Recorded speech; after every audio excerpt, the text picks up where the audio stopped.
حکومت سے مطالبہ ہے کہ حضرت عثمان کے قاتلوں کو چوک پر لٹکایا جائے. یہ مطلب نہیں تھا حضرت معاویہ کا کہ حکومت کا اہل میں ہوں, مجھے خلافت دی جائے, میں علی کو نہیں مانتا یا میں علی کو معاذ اللہ برا سمجھتا ہوں. ایسا نہیں تھا. آج کل بعض لوگ یہ کہتے ہیں کہ حضرت معاویہ کے حکم سے حضرت علی کو گالیاں دی جاتی تھیں. یہ غلط ہے. یاد رکھو عربی کے لفظ کا ترجمہ اردو میں, یہ بہت سے لوگ نا ان کو عربی زبان سے ذرا بھی واقفیت نہیں ہے, چھوٹے چھوٹے بچے آ کے بیٹھ گئے. عربی میں کسی پر اعتراض کرنا, اس کی پالیسیوں کو غلط قرار دینا, اس کو بھی سب و شتم کہا جاتا ہے. اردو میں ہر جگہ اس کا ترجمہ گالیاں نہیں ہوتا. گالیوں کا مطلب تو ہمارے ہاں کچھ اور سمجھا جاتا ہے. آپ کسی پر اعتراض کر رہے ہو, اس کو تو سب و شتم کہا جائے گا. سب و شتم میں گالیاں بھی آتی ہیں, کسی کی پالیسیوں سے اختلاف کرنا, اس کی رائے پر رد کرنا, یہ بھی آتا ہے. لیکن اردو میں گالی کا مطلب برا لفظ ہے. گالی کوئی شریف آدمی نہیں دیتا. خیر, میں یہ عرض کر رہا تھا کہ حضرت عثمان رضی اللہ تعالی عنہ کے قاتلوں سے قصاص کا دعا کریں. میں جلدی سے اس موضوع کو سمیٹ کے آج ختم کر دوں. حضرت عثمان کے قاتلوں سے قصاص لیا جائے. حضرت علی رضی اللہ تعالی عنہ کا موقف یہ تھا کہ مدینہ میں حضرت عثمان کے قاتلوں کا جو ٹولہ ہے وہ اتنا مضبوط ہے کہ اگر میں نے ان سب کو پکڑ پکڑ کے لٹکانا شروع کر دیا تو مدینہ میں امن و امان کی صورتحال خراب ہو جائے گی. حکومت بھی دہشت گردی کے خلاف جب ایکشن لیتی ہے تو یہ سوچتی ہے نا کہ دہشت گردوں میں کتنی پاور ہے, تمیز سے, طریقے سے. اب یہ ایک اختلاف تھا جو بڑھنا شروع ہو گیا. اس اختلاف کے پیچھے نہ حکومت کی لالچ, نہ پیسے کی لالچ, نہ دولت. یہ سب الزامات ہیں اسلام دشمنوں کے جو انہوں نے صحابہ پر لگائے ہیں. نہ حضرت علی پر کوئی الزام لگایا جا سکتا ہے اس مسئلے میں, نہ حضرت معاویہ پر. رائے کا اختلاف ہے, رائے کا اختلاف. ابتدا میں حضرت معاویہ کے ساتھ بہت سارے صحابہ تھے. میں یہ تو نہیں کہہ رہا زیادہ, بہت سارے صحابہ, جن میں حضرت عائشہ رضی اللہ تعالی عنہا بھی تھی. بعد میں حضرت عائشہ رضی اللہ تعالی عنہا کا موقف تبدیل ہو گیا جب انہوں نے دیکھا کہ اس سے مسئلہ حل ہونے کے بجائے اور بگڑ رہا ہے. تو حضرت معاویہ نے حضرت علی کی بیعت سے انکار کیا. کہا کہ جب تک حضرت عثمان کے قاتلوں کو چوک پہ نہیں لٹکایا جاتا میں آپ کے ہاتھ پہ بیعت کرنے کے لیے تیار نہیں ہوں. یہ حضرت معاویہ کی رائے تھی. حضرت علی کی رائے یہ تھی کہ میرے لیے یہ فی الحال ممکن نہیں ہے, لہذا, اور اس سے ہو کیا رہا ہے, حکومت دو حصوں میں ڈیوائیڈ ہو رہی ہے. ان کی رائے یہ تھی کہ حضرت معاویہ رضی اللہ تعالی عنہ کو اپنے اس مطالبے سے دستبردار ہو کر میرے ہاتھ پہ بیعت کر لینی چاہیے. اور قرآن کا حکم ہے وَإِن طَائِفَتَانِ مِنَ الْمُؤْمِنِينَ اقْتَتَلُوا فَأَصْلِحُوا بَيْنَهُمَا فَإِن بَغَتْ إِحْدَاهُمَا عَلَى الْأُخْرَى فَقَاتِلُوا الَّتِي تَبْغِي حَتَّى تَفِيءَ إِلَى أَمْرِ اللَّهِ کہ اگر مسلمانوں کا کوئی فریق بغاوت پہ اتر آئے, حکومت وقت سے لڑائی کرے, قاتل التی تبغی, تو جو طبقہ حکومت کو تسلیم نہیں کر رہا یا حکومت کے خلاف بغاوت کر رہا ہے اس سے قتال کرو. حضرت علی کا موقف یہ تھا کہ قرآن مجید کی یہ آیت مجھ سے مطالبہ کر رہی ہے کہ جو لوگ میرے ہاتھ پہ بیعت نہیں ہو رہے جبکہ میری خلافت قائم ہو چکی ہے, تو میں مسلمانوں میں تاکہ اختلاف اور انتشار نہ ہو میں اس فریق کو تلوار کے زور سے بیعت کرنے پر مجبور کروں. بات آ رہی ہے سمجھ میں کہ نہیں آ رہی ہے؟ آج تو پولیس بھی نہیں بلا سکتے, موبائل ہی نہیں ہے بھائی, بند پڑے ہوئے, ورنہ میں پولیس بلوا لیتا آج آپ کو بات سمجھانے کے. لیکن میں کہتا ہوں کہ میں پولیس اگر بلواتا, اگر پولیس ہی کو سمجھ میں نہیں آئی, یہ بھی تو بڑا مسئلہ ہے. خیر, تو حضرت علی کا موقف یہ تھا. حضرت معاویہ کا موقف یہ تھا کہ حکومت کے خلاف بغاوت غلط ہے نا. جس کو حکومت مان لیا ہو, جب تک میں نے خلیفہ مانا ہی نہیں ہے تو میرا یہ عمل بغاوت نہیں کہلائے گا. یہ اختلاف رائے ہے. اور یہ اختلاف صحابہ میں بھی ہوا ہے، تابعین میں بھی ہوا ہے، ائمہ مجتہدین میں بھی ہوا ہے، اور آج تک ہوتا آ رہا ہے۔ اس قسم کے اختلافات مکمل ختم نہیں ہو سکتے۔ یہ صحابہ میں بھی ہوا ہے، قرآن و حدیث کو سمجھنے کا اختلاف کہا جاتا ہے اس کو۔ اور اس اختلاف کے بارے میں نبی صلی اللہ علیہ وسلم کی صحیح حدیث ہے، اذا اجتہد المجتہد فإن اصاب فلہ اجران وإن اخطأ فلہ اجر واحد۔ جب کوئی مجتہد اجتہاد کرتا ہے، کیا مطلب؟ قرآن و حدیث کو سمجھنے کی کوشش کرتا ہے، اگر وہ صحیح نتیجے پر پہنچ جائے تو اس کو 2 اجر ملتے ہیں، اگر غلط نتیجے پر پہنچے تو بھی 1 اجر ملتا ہے اس کو، اس لیے کہ اس کے بس میں جو تھا وہ اس نے کر لیا۔ اب پیغمبر تو موجود نہیں ہے جو آگے بتائیں گے کہ یہ صحیح کر رہا ہے، یہ غلط کر رہا ہے۔ میں نے اپنے ایک استاد سے ایک مرتبہ پوچھا کہ حضرت یہ علماء میں جب اختلاف ہوتا ہے کسی مسئلے میں تو عوام بڑی پریشان ہوتی ہے، کیا کریں ہم؟ انہوں نے فرمایا کہ عوام کو یہ بتاؤ کہ ہم پیغمبر نہیں ہیں اور ہم پیغمبر سے براہ راست مسئلہ پوچھ نہیں سکتے، ہمارے پاس جو قرآن و سنت ہے اور جو فقہائے کرام نے اس قرآن و سنت کی تشریح کی ہے، جو فقہ کی کتابیں ہیں، ہم اس میں دیکھتے ہیں۔ اب اس میں 2 علماء کی رائے میں اگر اختلاف ہو جائے تو اس اختلاف کو ختم کرنے کا ہمارے پاس کوئی راستہ نہیں ہے۔ نبی ہوتے تو ہم پوچھ لیتے، جب راستہ نہیں ہے تو بھائی اللہ کے نبی نے فرما دیا کہ جو تمہارے بس میں ہے وہ کر لو، اگر درست بات تک پہنچ گئے ڈبل اجر، نہیں پہنچے تو بھی اجر۔ اس میں ہمیں بتا دیا کہ اسلام پر عمل کے لیے اتنا کافی ہے کہ جو تمہاری استطاعت میں ہے وہ کر لو۔ نہیں آئی بات سمجھ میں؟ اب یہ اختلاف چھوٹے مسائل میں بھی ہو سکتا ہے اور بڑے مسائل میں بھی ہو سکتا ہے۔ تیسری بھی ایک جماعت تھی، یہ 2 اختلاف تو پتہ چل گئے نا، حضرت علی کا موقف، حضرت معاویہ کا موقف۔ ایک تیسری جماعت تھی جو یہ کہتی تھی کہ نہ ہم حضرت علی کا ساتھ دیں گے نہ حضرت معاویہ کا، کیونکہ دونوں مسلمان ہیں، دونوں لڑ رہے ہیں، مسلمانوں کو ہم لڑتا ہوا نہیں دیکھ سکتے۔ ان کا موقف تھا، حضرت علی رضی اللہ تعالیٰ عنہ ایک صحابی کے پاس گئے اور ان سے کہا کہ آپ میری جماعت میں شامل ہوں اور اہل شام کے خلاف میرے ساتھ مل کے لڑیں۔ وہ صحابی گئے کہ لکڑی کی تلوار اٹھا کے لائے۔ انہوں نے کہا کہ میں نے رسول اللہ صلی اللہ علیہ وسلم سے سنا ہے کہ فتنے کا دور ہوگا، مسلمان آپس میں لڑیں گے، تو تم اس وقت اپنی تلوار کو لکڑی کی بنا لینا۔ لکڑی کی تلوار کا مطلب جو کسی سے لڑنے کے کام نہ آئے، میں تو نہیں لڑ سکتا۔ اب حضرت علی نے یہ نہیں کہ اس پہ تلوار رکھ دیا کہ نہیں تو جائے گا، یا تو دائرہ اسلام سے خارج ہے، یا تو باغی ہے، ٹھیک ہے نہیں آ رہی سمجھ میں، چھوڑ دو۔ آج جو فتنے کھڑے ہو رہے ہیں نا، وہ اس پہ نہیں ہو رہے کہ صحیح کیا ہے غلط کیا ہے، فتنہ اس پر ہو رہا ہے کہ جو مجھے سمجھ میں آ رہا ہے وہ میں تھوپ کے اس کو مسلط کر دوں۔ مجھے اگر رفع الیدین سمجھ میں آ رہا ہے تو پوری دنیا رفع الیدین کیوں نہیں کر رہی، اور اگر مجھے ترک رفع الیدین سمجھ میں آ رہا ہے تو یہ چند لوگ رفع الیدین کیوں کر رہے ہیں۔ صحابہ کے دور میں رفع الیدین بھی ہوتا تھا اور ترک بھی ہوتا تھا، پھڈے نہیں ہوتے تھے۔ صحابہ کے دور میں زور سے آمین بھی تھی اور آہستہ آمین بھی تھی، جھگڑے نہیں تھے۔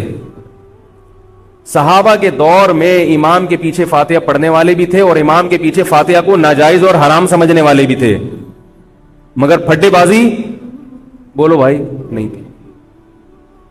تو حضرت علی رضی اللہ تعالیٰ عنہ نے ان صحابی کو مجبور نہیں کیا۔ حضرت علی کی فوج میں عمار ابن یاسر رضی اللہ تعالیٰ عنہ بھی تھے، زبیر ابن عوام، عبداللہ ابن زبیر رضی اللہ تعالیٰ عنہ، عبداللہ ابن زبیر ابن عوام۔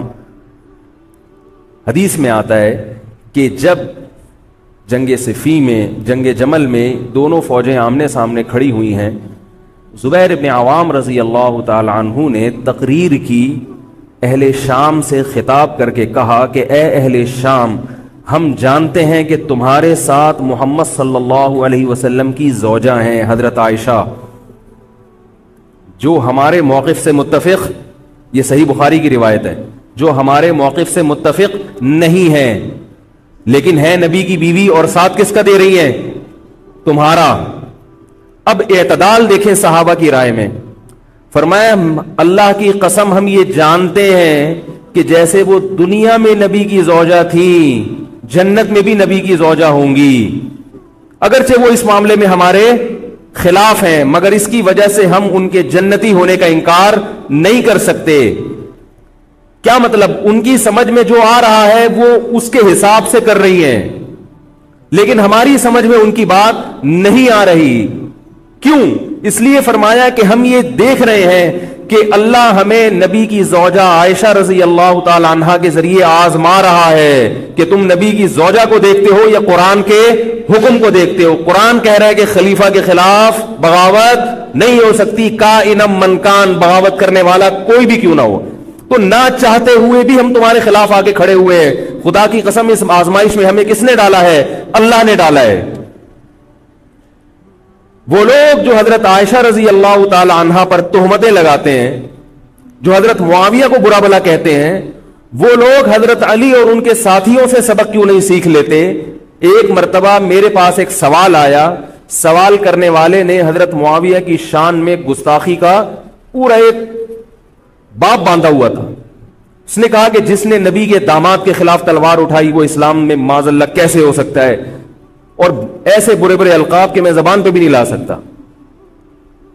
میری عادت ہے شارٹ کٹ جواب دینے کی، گل ویلے دی تے پھل موسم دا. اتنا ٹائم تھوڑی ہے کہ ہر آدمی کے سوال کو لے کے بیٹھ جائیں.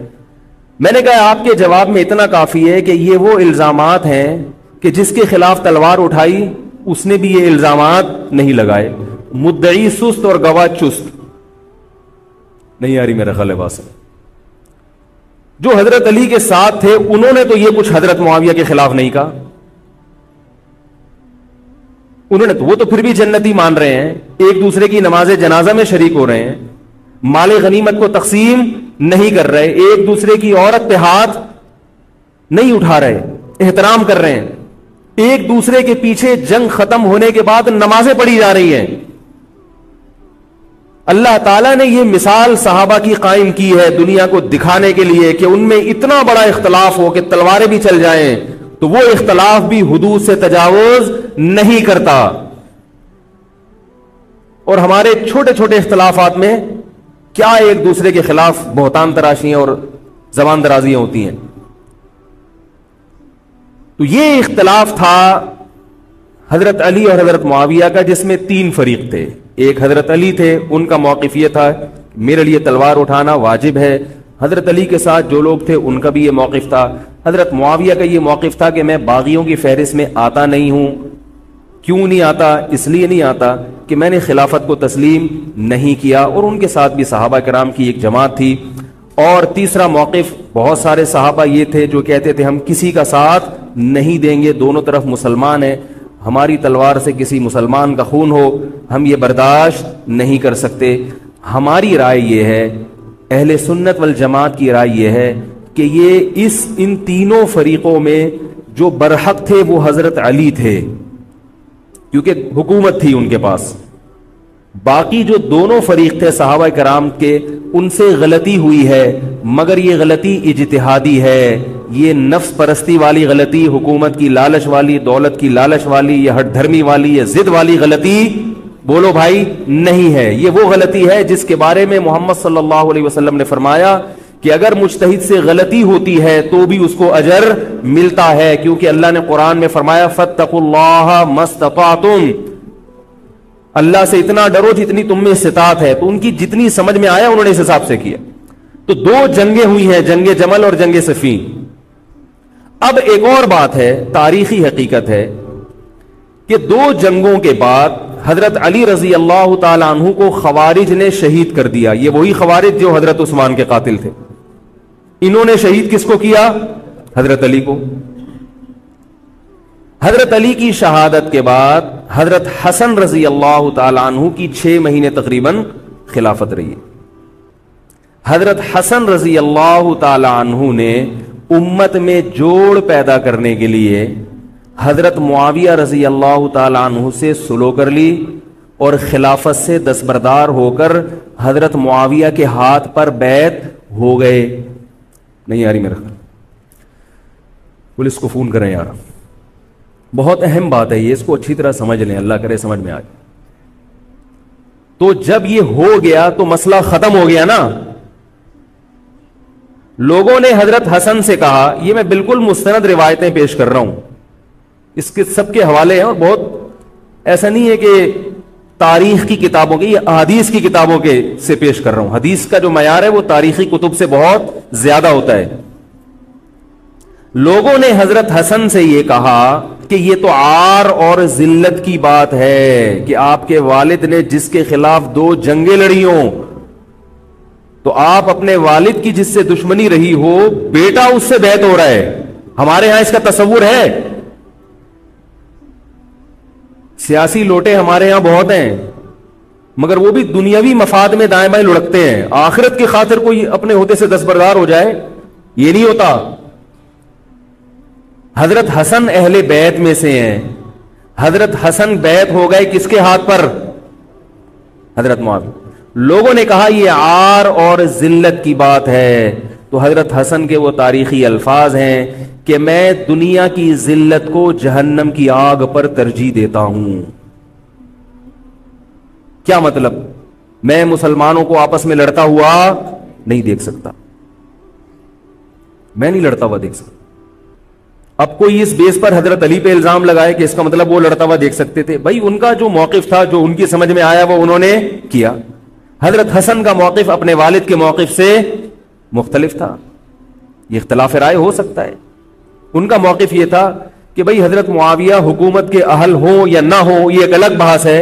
اگر میں ان کے مقابلے میں متوازی حکومت قائم کروں گا تو پھر مطالبہ ہوگا حضرت عثمان کے قاتل سے قصاص جو کہ ممکن نہیں ہے اور پھر یہ لڑائی آگے چلے گی. بہتر ہے کہ دستبردار ہو جاؤ کہ حضرت آپ ہمارے خلیفہ ہیں, آپ ہمارے امیر ہیں. نبی صلی اللہ علیہ وسلم اس کی پیشگوئی پہلے کر چکے تھے. حضرت حسن رضی اللہ تعالیٰ عنہ کے بارے میں فرما چکے تھے کہ اللہ میرے اس بیٹے کے ذریعے مسلمانوں کے 2 فریق میں صلح پیدا کریں. تو جو اہل بیت سے محبت کرنے والے لوگ ہیں ان کو بھی چاہیے کہ کوئی ایسا کام نہ کریں جس سے مسلمانوں میں دوبارہ سے اختلاف اور انتشار پیدا ہو جائے. جوڑ کی اہمیت شریعت میں زیادہ ہے. اب جب حضرت معاویہ کی خلافت قائم ہوئی ہے, حضرت معاویہ نے حضرت حسن رضی اللہ تعالی عنہ کے اکرام میں کوئی کسر نہیں چھوڑی.